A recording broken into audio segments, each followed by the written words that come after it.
Hello，大家好，我係美聯物業清水灣分行嘅 Jenny。咁今日咧帶大家嚟呢一個屋苑咧，就係清水灣道嘅傲龍。其實咧呢一度咧係好近九龍啦，亦都係一個低密度嘅屋苑嚟嘅。佢嘅會所咧亦都好大，有室外室外嘅游泳池，而且咧成個小區嘅環境咧個綠化都做得好好嘅。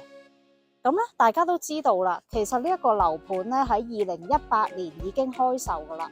咁當時咧已經賣得七七八八，咁而家嚟到2025年嘅3月份啦，發展商新世界咧亦都推出咗一啲單位啦，有一啲咧係重新發售啦，有一啲咧就係未賣過出去嘅一手單位嚟嘅。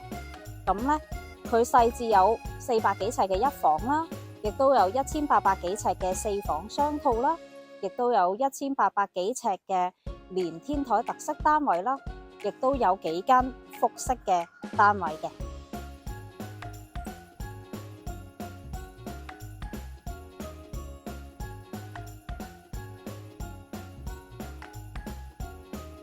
大家睇唔睇到呢一件藝術品呢？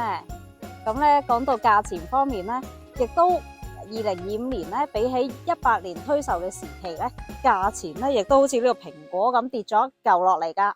咁如果大家有興趣睇單位啦，索取更多嘅資訊啦，可以嚟聯絡我。我係美聯物業清水灣分行嘅 Jenny，多謝大家，拜拜。